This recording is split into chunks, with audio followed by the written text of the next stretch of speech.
The victims of trafficking in Moldova are, of course, more or less the same victims as the victims in other countries. They come from vulnerable families. They are often from broken families. They are people who have looked for an alternative in Moldova and didn't manage to find one. They act out of despair.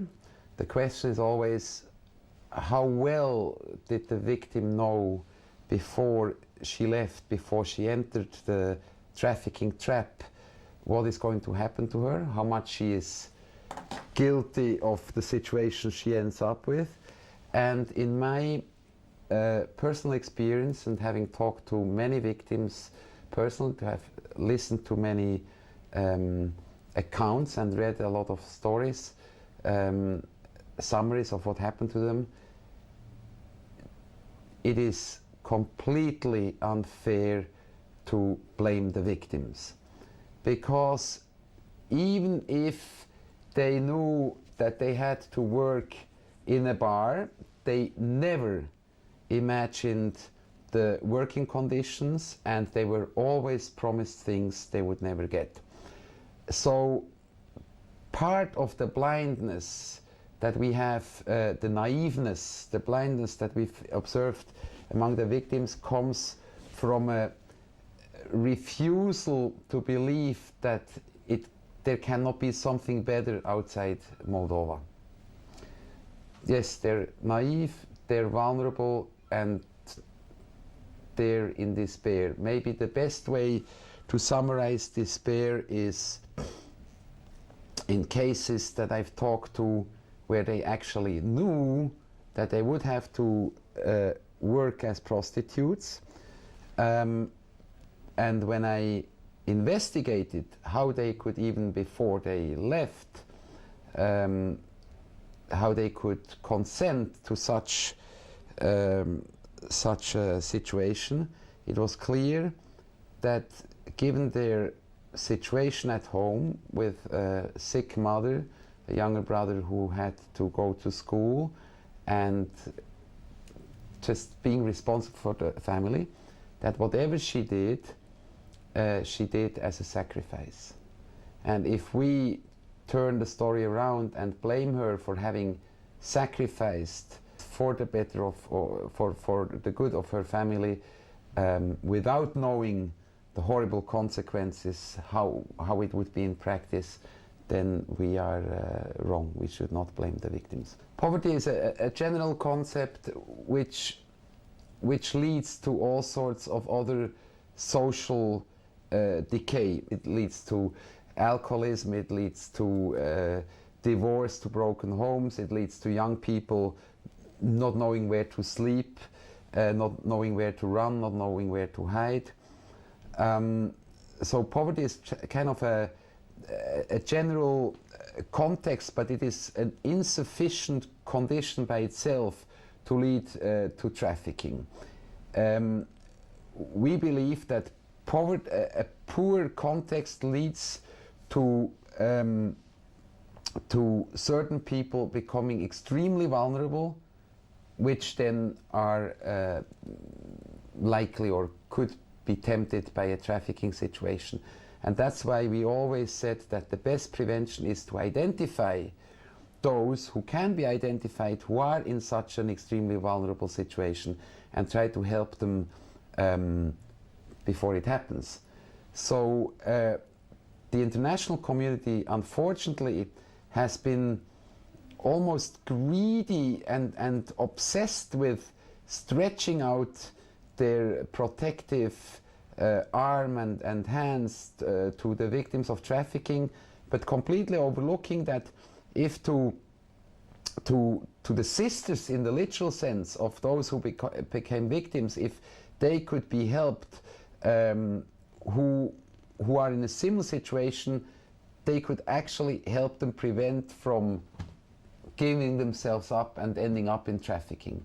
So true prevention starts by identifying those we consider to be at the high risk and to be basically prone or extremely vulnerable and therefore at the risk of being trafficked. According to our statistics, there are in certain places, and there are international connections which involves a degree of organized crime, but overall the contacts, particularly in rural domains, etc., are not very organized. Very often they're people who are known, and that is very important because of the trust element. So it can be, in the worst case, it can be family members, neighbors, people known to the family, people whose words can a priori can be trusted, and we do not have to be afraid that the situation changes and we become or the person becomes a victim. But later on, in the other country, the country of destination, things often change.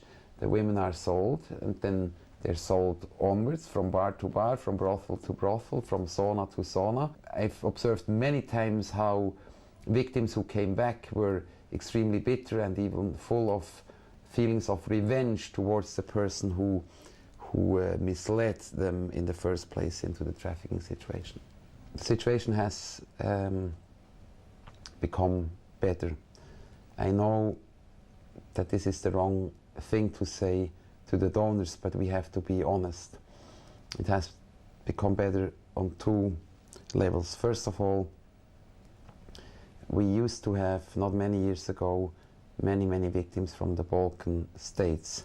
The situation, our statistics show it, has changed there. There's very few victims from the Balkans these days. We believe that a concerted effort from the international community, from the local authorities, has actually have a result. The second element is that the first stories we heard some years back were physically more brutal. There was more direct violence. There were also more minors and children directly abused. And today the exploitation is slightly more subtle, and there's other forms of coercions, and it still is slavery, it still is exploitation, it's still statutory rape in the case of minors. But the most important thing for us, and in relationship to what I said about prevention, is that it still affects those who are the most vulnerable, who are the most at risk here in Moldova, and we expect from us, from the international community, that we help them now and not later when they return from the trafficking experience. IOM has operated a very important shelter and has relied for a rehabilitation shelter for victims of trafficking, and we have relied and depended on our international network for so-called referrals, so we could identify victims abroad, around the world, and bring them back home safely and care for them. We're not really different from other organizations, with the possible exceptions that in a way we have done everything. Right now, when I say everything, we have worked on the three classical pillars, which are summarized as the 3P: prevention, protection, including direct assistance, and prosecution, by working with the judiciary and the police in the prosecution and criminalization of the trafficking phenomenon. Right now, I believe that we are special insofar as we have taken the lead in working with the government, and that we're engaged in making a very conscious and a very strenuous attempt to hand over certain responsibilities related to the social protection, the rehabilitation, and the reintegration of victims of trafficking to the government. In Moldova there is a law now. Moldova has signed and ratified all international conventions and instruments, and it is legally bound to implement these provisions, to follow these conventions, and it is at least morally but also legally obliged to follow its own laws. Now, one thing is to be willing to do so, and the other thing is to be able to do so.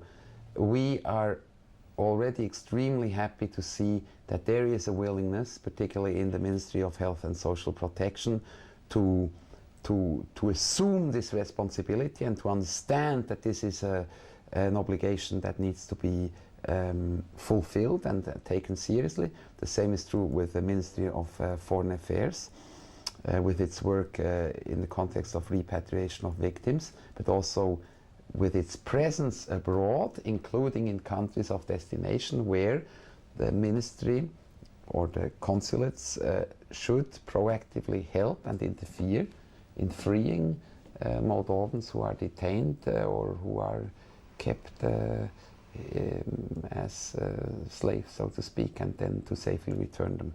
So I believe that what makes us special at this juncture, at this point in the development of the trafficking, the counter-trafficking effort, is that we really are fully engaged in handing over certain responsibilities to the government without dropping these responsibilities on them. We want to make sure that as little of the quality work that has been done by us and civil society is lost as we pass it on to the government.